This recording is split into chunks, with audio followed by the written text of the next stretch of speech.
In celebration of the upcoming May 4th release of Avengers Infinity War, I recently began a weekly series of reviews for movies set in the Marvel Cinematic Universe. Last week, I jumped ahead of release order and did a review of the most recent entry in the MCU, Black Panther, so let's get back on schedule with Thor: The Dark World.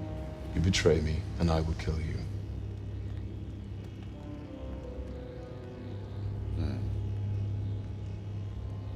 When do we start? Sometime after Loki's attack on New York, the alien of thunder, Thor, is wrapping up his mission to save the Nine Realms from descending into chaos after he destroyed the Bifrost Bridge at the end of his solo movie. However, trouble returns when Thor's love, Jane Foster, discovers a fluid-like weapon called the Ether, bonding with it and unknowingly awakening the evil Malekith and his Dark Elf army. Now, Thor needs to join forces with Loki to save Jane, stop Malekith, and save the Nine Realms from falling into darkness.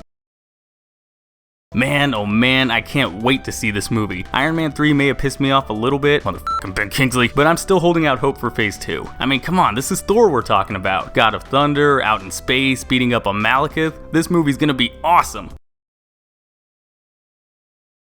Well, that was a load of shit. So, here we are. Time to talk about Thor: The Dark World, I guess. Oh, come on, do I really have to talk about this one? It's just so meh. Like, it's hard for me to really talk about this one without dozing off or something. Literally everything in it is done better in other Marvel movies, like the introduction of the Infinity Stones. It's weird, right? This movie was technically the introduction of that idea. Thor teaming up with Loki for some reason or another, stuff like that. Now, the weirdest part of this movie to me is that if you guys remember my Thor review from last month, you'll remember I basically said that movie had some problems, but they weren't so bad to the point where a sequel couldn't have improved on all the weaknesses while retaining all the strengths. Sure, the first Thor certainly wasn't a masterpiece, but you gotta admit that it had a solid foundation in terms of characterization, world building, action, effects, all of which Thor: The Dark World could have used to make an overall great movie. But everybody involved with it apparently just decided, nah, let's just f this shit up, nobody cares. No joke, I actually had to watch this movie twice for this review. The first time I got bored halfway through and started working on a puzzle.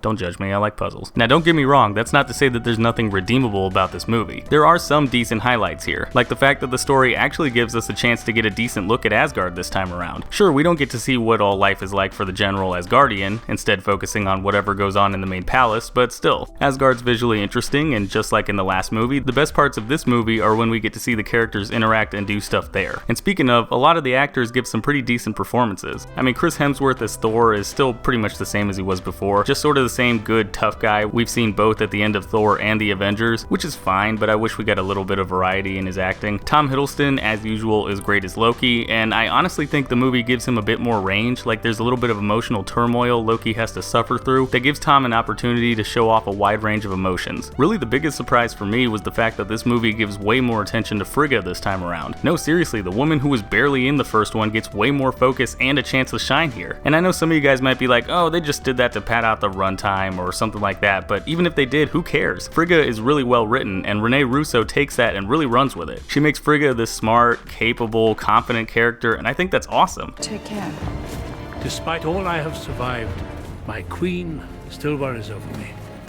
It's only because I worry over you that you have survived. And like I mentioned earlier, this movie is the first official confirmation of the Infinity Stones. While the other relics often appear as stones, the ether is fluid and ever-changing. Sure, leaving this kind of introduction for something like Guardians of the Galaxy probably would have been better, considering it's not touched on all that much here, and actually is done way better in that movie, let's be honest, but it's done well enough here. I mean, we actually get to see the ether in action, and I think it helps reinforce how dangerous the stones are for the general audience. That's something, right? Now, with all that having been said, let's talk about some of the nitpicks for this movie. I think it could have done without a couple things, like casting Zachary Levi for Fandral. What was the point of that? He's barely in the movie anyway.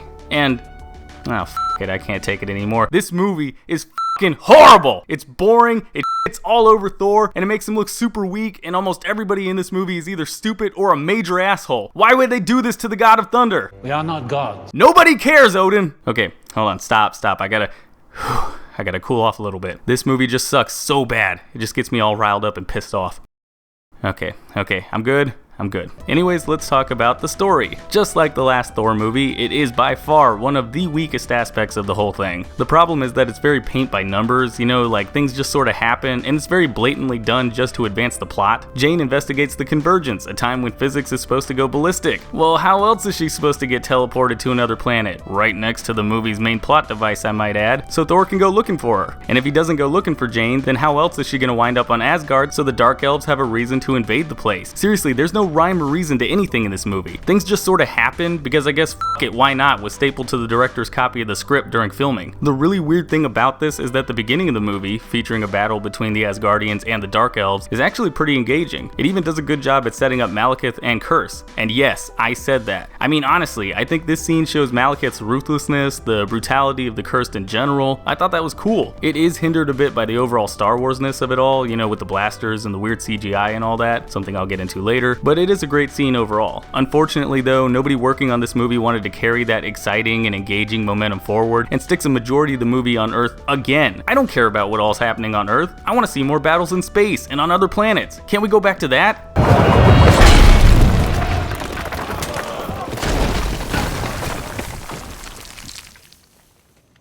Anyone else? Yeah, that's awesome. Yeah. Selvig. This movie tanks as soon as the story shifts randomly to Earth. Seriously, why is it so hard for the Thor movies to make Earth interesting? Oh yeah, I know why. Everyone Thor interacts with on Earth f***ing sucks. Like, Jane's boring and she's just sort of there for the whole movie, so literally exactly the same as she was the first time around, only this time she's rubbing the fact that she's smart in other people's faces. That's a quantum field generator, isn't it? It's a soul forge. Does the soul forge transfer molecular energy from one place to another? Yes. Quantum field generator.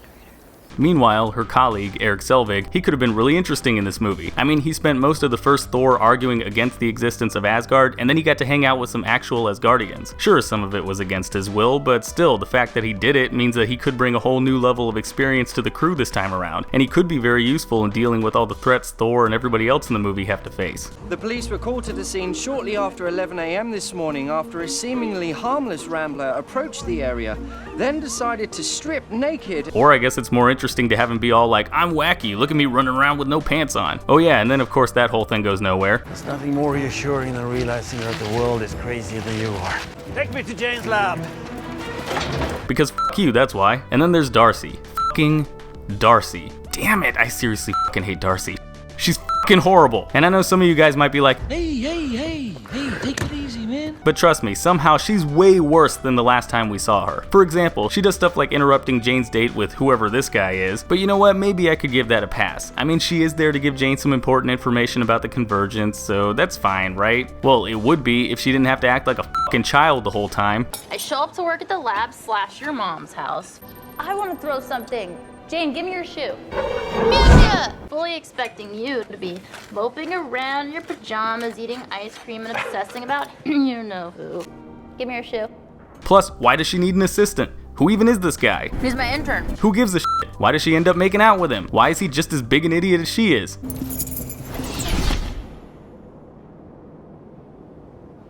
Are those the car keys? Because f*** you, that's why. Seriously, Darcy is f***ing horrible, and that new assistant is just as awful as she is. Looking back, I guess I can't really compare the Dark World to the first movie though, because at least Kenneth Branagh was able to make the other group of aliens in his movie cool and interesting. Does anybody really give a shit about the Dark Elves? Because I know I don't. They seem like they were just sort of there. There's barely any backstory for them. None of them except for Malekith and Curse had any kind of personality, and even saying those two had one is debatable. The problem is that this movie went the same route the Avengers did, and just sort of made all the bad guys faceless and nothing more than basic fodder. Haven't these guys figured out by now that stuff like that is boring? At least Malekith had some cool moments, like the battle at the beginning when he just starts dropping ships full of Dark Elves on the Asgardians. Stuff like that's pretty hardcore, like that's definitely the work of the movie's bad guy, right? I mean, who else do you know who'd be willing to sacrifice their entire race just to win a battle? His men will fall on 10,000 Asgardian blades. And how many of our men shall fall on theirs? As many as are needed!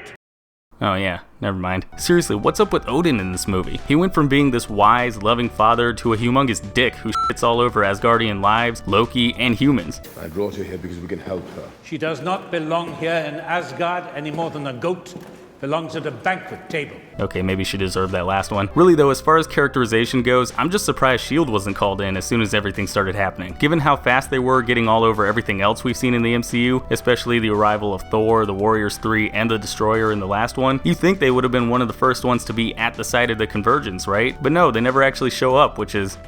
Actually, come to think of it, where is S.H.I.E.L.D. in this movie? There's actual portals opening up everywhere, physics is going crazy, and all of reality is on the brink of getting wiped out. And S.H.I.E.L.D. can't even be f***ed to send a scientist or something? I guess they're too busy ignoring the president getting kidnapped and waiting to find a magic stick in the woods, am I right? But the real issue I have with this movie is all the Star Wars type stuff. It sticks out like a sore thumb here. Now look, I can understand that we're dealing with a bunch of aliens and not actual magic people like in the comics, so I can understand if there has to be some kind of spaceships or lasers or whatever, but come the f*** on. Who actually wanted to see all that stuff flying around Asgard or actually being used by Asgardians? I know I didn't. Am I seriously the only one who got taken out of the experience when they were busting out these types of weapons? What's the point of the Asgardians carrying physical weapons if they're building force fields and blasters? Why not just give their soldiers those kinds of weapons, just in case they get disarmed on the battlefield or something? This is so fucking stupid. And speaking of stupid, let's talk about the convergence. We get all this hype about it all through the movie. The walls between worlds will be almost non-existent. Physics is going to go ballistic. Increases and decreases in gravity, spatial extrusions. The very fabric of reality is going to be torn apart. And what do we get when it actually starts? Basic portals and a couple changes in gravity. That's it. I thought reality was supposed to change dramatically and physics was supposed to go ballistic and all that. True, it makes the final fight between Thor and Malekith more interesting, but seriously? Now that's not to say the effects were terrible. I personally thought they looked okay, but these types of plot points give the special effects team a lot of wiggle room to just go crazy with it and go all out. But for whatever reason, they didn't. And that's extremely disappointing, just like this movie. So there we go. That's Thor: The Dark World. Is it the worst movie of all time? No, of course not. Just take a look at Dragon Wars. For real though, there are a decent number of cool things in this movie, like it's fun to see Thor and Loki working together. That having been said, Thor: The Dark World is a mess of a Marvel movie. The plot, while good on paper, is mishandled horribly. Pretty much every character, with the exception of a small few, are annoying at best and absolute douchebags at worst. And the whole thing is just so boring. I would say it's worth watching to get the intro to the Infinity Stones at the very least, but Guardians of the Galaxy ends up doing it way better, so who cares? Honestly, this movie's very forgettable. I personally would prefer to skip over it if I saw it on TV, but some of you guys might like it if you want to watch something where you can just turn your brain off for a few hours. But anyways guys, that's my take on Thor: The Dark World. If you guys agreed with anything I said in this video, or if you have your own thoughts you want to throw out there, then go ahead and let me know in the comments down below. Otherwise, I will see you all next time. Hey, thanks for watching. If you like this video, then go ahead and click that like button, and if you're new, maybe consider clicking that subscribe button too. I've also got links to my Facebook, Twitter, Twitch, Instagram, and Patreon in the description. You should probably check those out too. And if you want to see more of my content, then you can click the link to my last video. It's right there in the middle of your screen. Alright, and I will see you all next time.